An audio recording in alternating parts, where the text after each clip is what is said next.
The scariest movie moments aren't always in horror films. Sometimes they're hiding in a hobbit's hole and other family adventures, waiting to give you nightmares when you least expect them. The problem with these movies is that a lot of young kids watch them, which makes them that much more terrifying because you're just a kid. You're not expecting that scare, but it gets you anyway. Let's start with the original Pinocchio from the 1940s. So here's the thing about Pleasure Island in Pinocchio. The whole setup sounds great, right? It's a magical place where kids can smoke, drink, fight, and basically act however they want. I mean, that's all I ever wanted as a child, and that's exactly how I'll be raising my kids once I'm a father. You know, no parents, no rules, just pure chaos. What could go wrong? Well, turns out the answer is literally everything. The island is basically a trap designed to turn misbehaving boys into donkeys so they can be sold into labor, which is already pretty messed up for a kids movie, but Disney wasn't done yet. The scene where Lampwick transforms is genuinely horrifying. We're talking about a cocky kid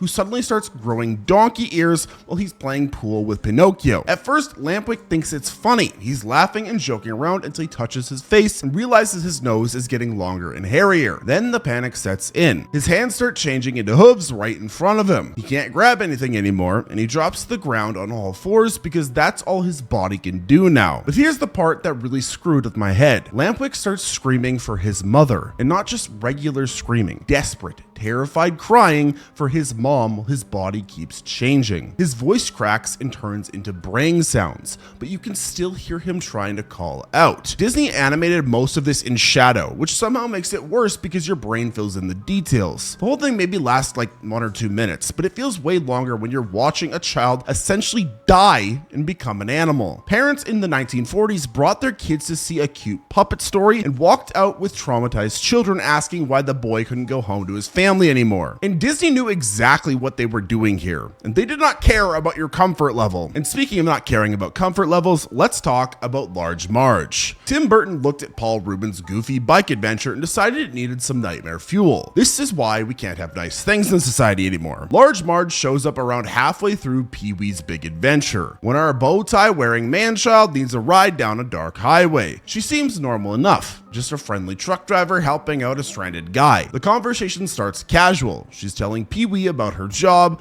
the road, typical trucker small talk. Then she mentions this horrible accident she witnessed. Now, the smart move here would to be change the subject or to maybe ask to get out of the truck. But Pee-wee just sits there listening as Large Marge describes this crash in detail. A truck went off the road on a night just like this one, she says. The driver died on impact, and when they pulled his body from the wreckage, his face looked absolutely mangled beyond recognition. Then Large Marge turns to Pee-wee and says, "It looked like this."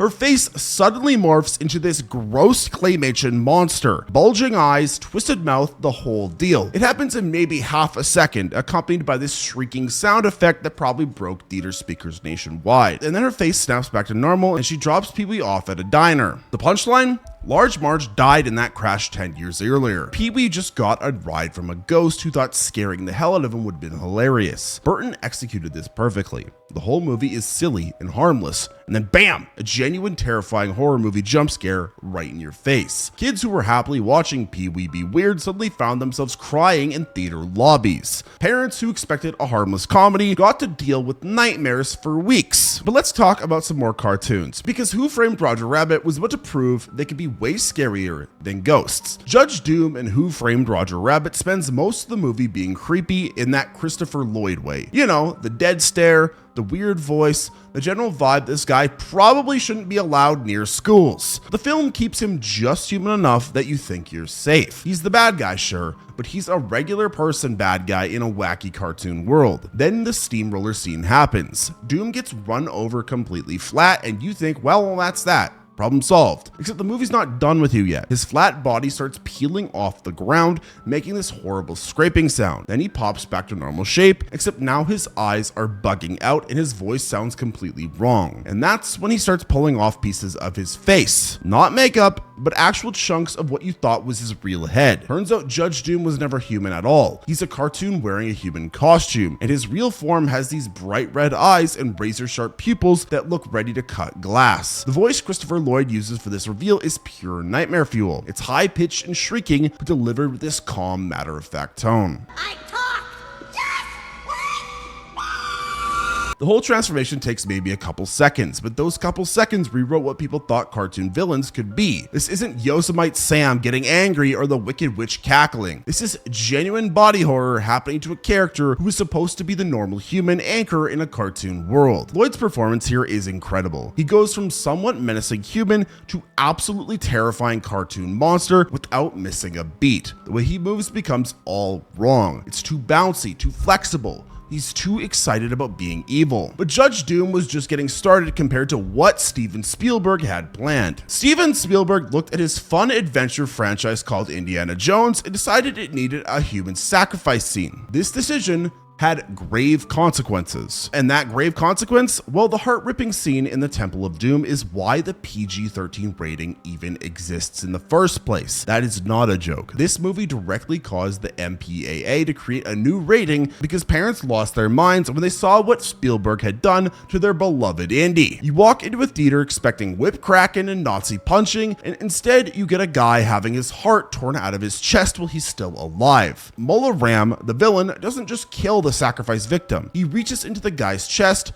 pulls out his beating heart, holds it up for everyone to see, and then lowers the victim into a pit of lava. The heart keeps beating in Mola Ram's hand until it catches fire. Meanwhile, the sacrifice victim is screaming and very much awake for all of this. The scene goes on forever. Mola Ram takes his time with the whole ritual, chanting and showing off the heart to the crowd of cheering cultists. The camera doesn't look away because Spielberg films it all. The hand going into the chest, the heart coming out, and the victim's face as he realizes what's happening to him. Parents brought their kids to see the new Indiana Jones movie and walked out dealing with children who probably couldn't sleep for weeks. Some theaters actually stopped showing the film because of complaints. Critics called it willful neglect to take a child to see this movie. And the best part, Spielberg later admitted he went too far. He basically said, yeah, maybe the graphic heart removal was a bit much for a PG movie, but the damage was already done. Every kid who saw this in 1984 still remembers exactly where they were when Mola Ram reached into that guy's chest. But meanwhile, the Jurassic Park franchise decided to introduce a dinosaur serial killer. Remember how the T-Rex was supposed to be the scariest thing in these movies? Well, Jurassic Park 3 said hold my beer and brought in the Spinosaurus. This thing makes the T-Rex look like a cuddly kitten. It's bigger, faster, and apparently way more interested in killing humans for fun instead of just eating them. The plane crash scene starts normal enough. Everyone's getting their bearings, checking for injuries, probably wondering if their insurance covers dinosaur attacks. Then they hear this roar in the distance. Dr. Grant thinks it might be a T-Rex, which would be bad enough, but then he gets his look on his face and says it sounds bigger. That's when you know everyone is about to have a really bad day. What happens next is basically a dinosaur slasher movie. The Spinosaurus burst out of the jungle and immediately grabs one guy right off the runway as they're trying to escape on the plane. It just picks him up and eats him, and all everyone else can do is watch from the plane. But it gets worse because the plane then crashes and the survivors try to hide in the wrecked plane, which is when you realize that this dinosaur isn't just hungry, it's pissed off. It starts tearing the plane apart piece by piece, fishing people out like they're prizes in a claw machine. The pilot gets yanked out through a hole in the fuselage and you hear more crunching sounds. What are those? You getting eaten. The sound design here is what really sells it. They mixed whale calls with alligator sounds to make this roar that hits you in your chest. Every time the Spinosaurus shows up, you feel it before you see it. The ground shakes, metal groans, and everyone starts running. Then, just to prove this movie doesn't mess around, the Spinosaurus fights a T-Rex and wins. It literally snaps its neck and it's game over for the T-Rex. But now let's move on to the Lord of the Rings. Because Peter Jackson proved you can traumatize an entire theater audience in exactly one frame. Bilbo's scary face moment is maybe the most efficient jump scare ever filmed. The whole thing happens so fast you might miss it if you blink, but somehow it hits harder than most hour-long horror movies today. We're talking about a split-second flash of Bilbo turning into what looks like a starving demon, then immediately going back to being a sweet old hobbit who feels really bad about scaring his nephew. The setup is perfect. Bilbo and Frodo are having this nice reunion in Rivendell. They're catching up, talking about the old days, it's very wholesome stuff. Bilbo then mentions he'd like to see the ring again, just for a second. No big deal. You can trust them, they're family. Then Frodo shows it to him and Bilbo's face completely changes. His eyes go huge and bulge out of his head. His teeth turn into fangs. He makes this horrible hissing sound and lunges forward like he's about to rip Frodo's throat out. The whole transformation lasts maybe 1 second, but that second is burned into your brain forever. What makes this so effective is the timing. Jackson builds zero tension beforehand because you're not expecting anything scary to happen. This is Lord of the Rings, not The Exorcist. but then bam, demon hobbit right in your face, accompanied by this loud musical sting that probably made half the audience spill their popcorn. The best part is how quickly it's over. Bilbo immediately snaps back to normal and starts apologizing. Meanwhile, everyone in the theater is trying to restart their hearts. But even worse, let's talk about Harry Potter. By the time we get to the Deathly Hallows movie, the Harry Potter movies had completely abandoned any pretense of being kid-friendly. The Bathilda bagshot scene is basically a zombie movie that wandered into Hogwarts by mistake. Harry and Hermione are searching for clues about Voldemort, which leads them to this creepy old lady's house. She seems harmless enough at first. She's just a confused elderly woman who knew Harry's parents. Except she's been dead for weeks and there's a giant snake wearing her body like a jacket. The setup is pure horror movie territory. Dark house, creepy old woman who won't talk, flies buzzing around, and that smell you can't quite identify. Hermione stays downstairs while Harry follows Bathilda up to her bedroom, because apparently nobody in this series learned anything from the previous 6 movies about splitting up in dangerous situations. That's when things get really gross. Bathilda starts speaking in that snake language, which is your first clue that something's wrong. And then her skin starts peeling off her face. This is not makeup peeling. This is actual dead person skin falling apart because there's a massive snake inside her corpse, puppeteering the whole thing. When Nagini finally bursts out of Bathilda's neck, it's this explosion of decay and snake that hits you like a truck. The sound effects alone are enough to make you nauseous. Rotting flesh, hissing snake, Hermione screaming, and furniture crashing everywhere as this huge serpent tries to kill them both in the space about the size of your bedroom. The scene works because it violates everything you thought you knew about Harry Potter. We went from cute owls and magic candy to watching a snake wear a dead woman's body. Yeah, the practical effects team did not hold back here. And speaking of not holding back, Guillermo del Toro had some ideas about dinner etiquette. Del Toro designed a creature so terrifying that it made Stephen King squirm in his theater seat. The Pale Man scene in Pan's Labyrinth is what happens when someone with serious artistic vision decides to traumatize you on purpose. Ophelia gets sent to retrieve a dagger from this underground banquet hall, and the whole setup screams, do not go in there. There's a perfectly set dinner table, piles of children's shoes everywhere, and this pale, skinny creature sitting motionless at the head of the table. Oh, and his eyes are on a plate next to him because apparently regular eye sockets were too mainstream for Mr. Del Toro. The tension builds as Ophelia explores the room, stepping around those tiny shoes that tell you exactly what happened to the previous visitors. The Pale Man just sits there, completely still, looking like someone's nightmare version of a dinner party host. Everything about this place feels wrong, but the movie makes you wait for it. Then Ophelia breaks the one rule she was given: don't eat anything, and grabs a couple grapes. That's when the Pale Man wakes up, picks up his eyeballs from the plate, and presses them into the palms of his hands. Now he can see through his palms, which is somehow way worse than regular eyes would have been. What follows is this chase sequence where a 7-year-old girl is being hunted by something that moves wrong on purpose. The Pale Man runs on all fours, making these horrible baby crying sounds, and when he catches Ophelia's fairy helpers, he bites their heads off and eats them. And then he's got blood dripping from his mouth, still chasing her. Doug Jones, the actor playing the Pale Man, moves in this jerky, unnatural way that makes your skin crawl. Every step looks painful and predatory at the same time. The whole sequence lasts maybe 5 minutes, but those 5 minutes are going to stick with you forever. But in our next movie, David Lynch decided the best place for a jump scare was the broad daylight behind a Denny's. Here's what makes the Winky's Diner scene so brilliant. Lynch breaks every rule about when you're supposed to be scared. Two guys meet for coffee at this completely normal restaurant. One of them had a nightmare about the place, and he's telling his friend all about it. There's supposed to be this terrifying man behind the diner, and just thinking about him makes this guy shake. His friend suggests they go check it out together. You know, face the fear. Walk around back and prove nothing's there. It's a perfectly reasonable plan. It's the middle of the day. They're in public. What could go wrong? Well, everything about this scene builds tension in the wrong direction. Normal scary movies use darkness, isolated locations, and creepy musics. Lynch gives you sunshine, traffic sounds, and casual conversation. The two men walk slowly around the building while the camera follows them, with no dramatic music and no ominous shadows. It's just two guys taking a walk. Then they reach the corner of the building, and this horrible figure slides into view. It's dirty, decayed, and with this twisted face that looks like it crawled out of someone's worst fever dream. The sound that accompanies this appearance is this loud, droning noise that hits you right in the chest. The guy who had the nightmare immediately collapses from shock.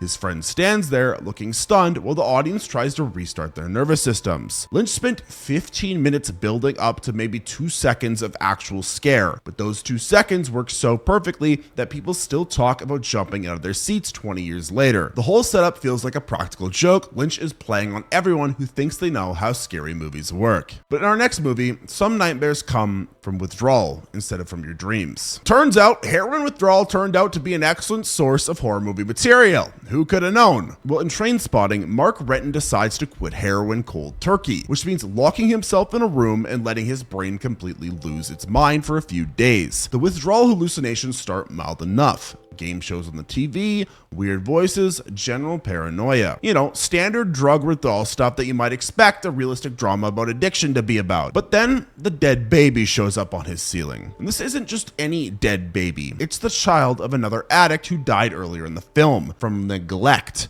Renton barely dealt with that tragedy when it happened. He just kind of pushed it aside and kept using. But now his guilt is literally crawling across the ceiling towards him, and it looks absolutely terrifying. The baby moves in this jerky, unnatural way, which is more like a stop motion animation than something alive. Its head rotates completely around, Exorcist style, while it makes these horrible crying sounds. Then it drops from the ceiling directly towards Renton, who screams and tries to get away from something that isn't really there. Danny Boyle filmed this sequence with deliberately creepy effects to make everything look slightly wrong. The baby doesn't move the way babies move. It's too flexible, too mechanical, too focused on Renton. The whole thing feels deeply unsettling because it's mixing the innocence of an infant with genuine horror imagery. What makes this scene work is how it connects to the larger story. This isn't just a random scary hallucination thrown in for shock value. It's Renton's suppressed guilt about the consequences of his addiction literally coming back to haunt him.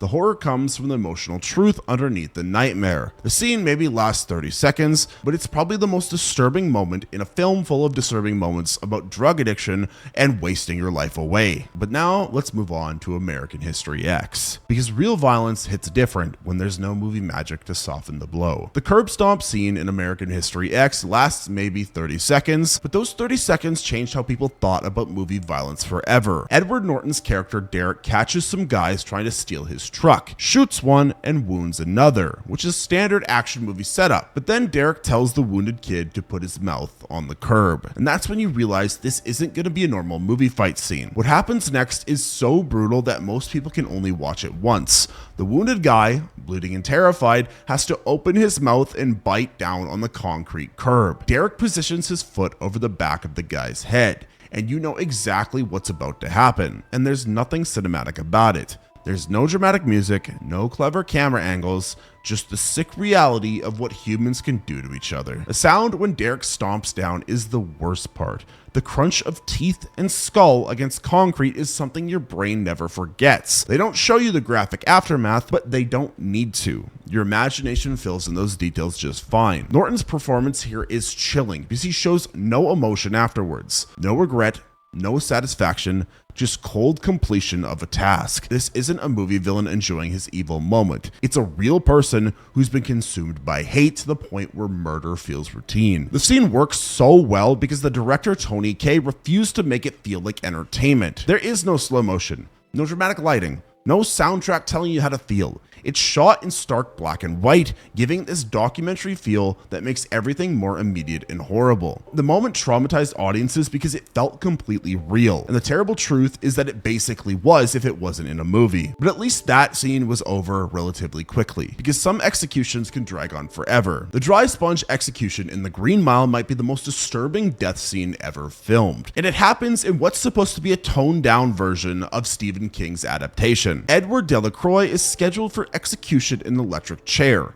which would be quick and relatively painless if done correctly. The key word there is if. Percy Wetmore has other plans. He's supposed to wet the sponge that goes on Dell's head before the execution.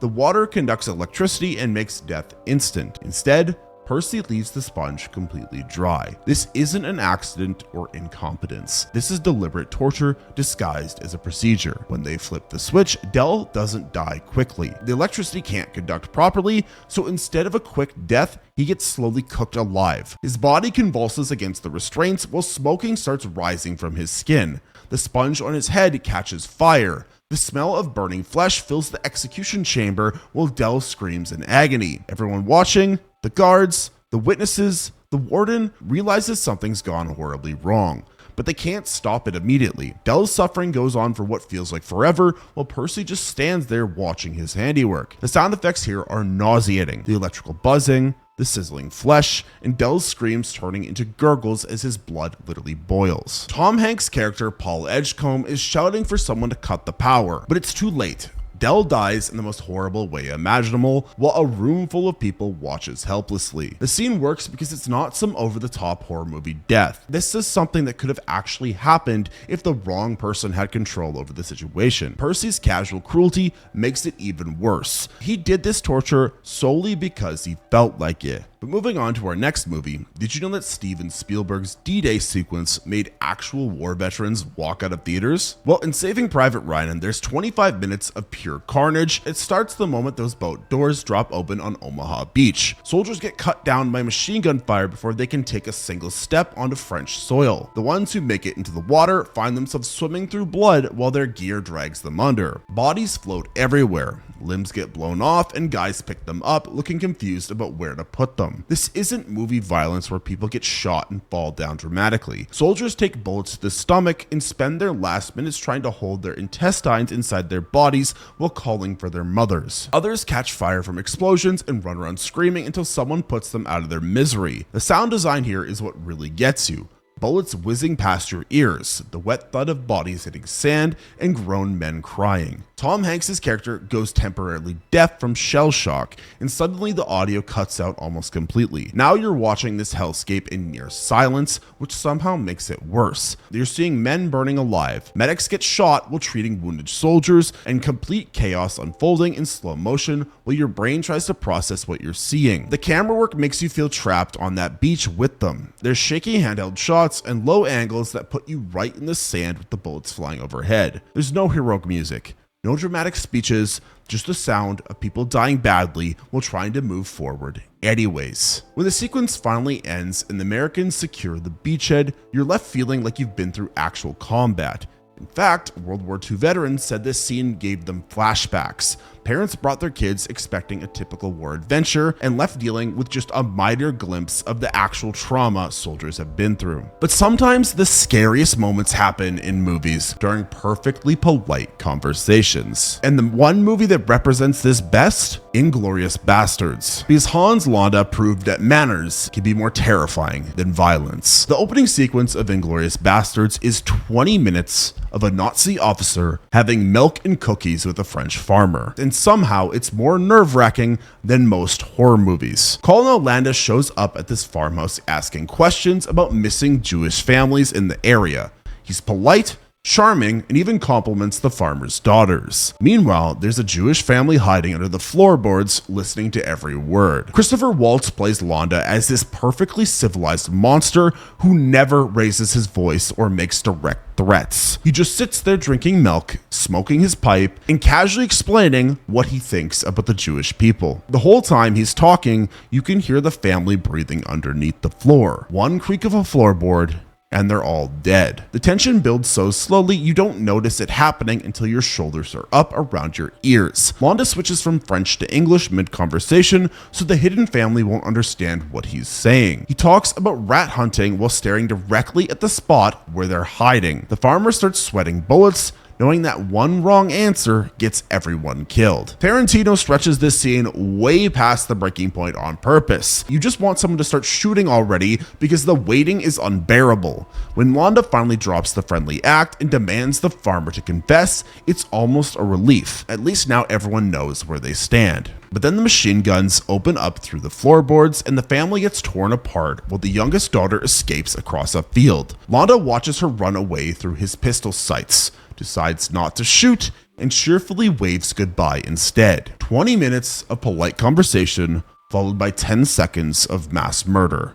And somehow, The conversation was the scariest thing in this scene. But why are these scenes so scary? Well, it's because they catch you off guard. You signed up for all of these movies not expecting to be scared. So when that scene happens where you see something that is genuinely terrifying, it's gonna get you. When we watch horror movies, we often sign up to get scared, so we know it's coming. In these movies, we had no idea. Are there any other movies out there you think could qualify for a video like this? Let me know down in the comments below. And if you enjoyed watching this video, make sure to give it a like and subscribe to the channel for more content like this. Also, YouTube just announced their new feature called Hype Points, where you can give hype points to creators like me for free to help us get our videos boosted out in the algorithm. This is probably the best way to support your favorite small creators. And if you'd like to watch more of my content, then you can click the video on screen now.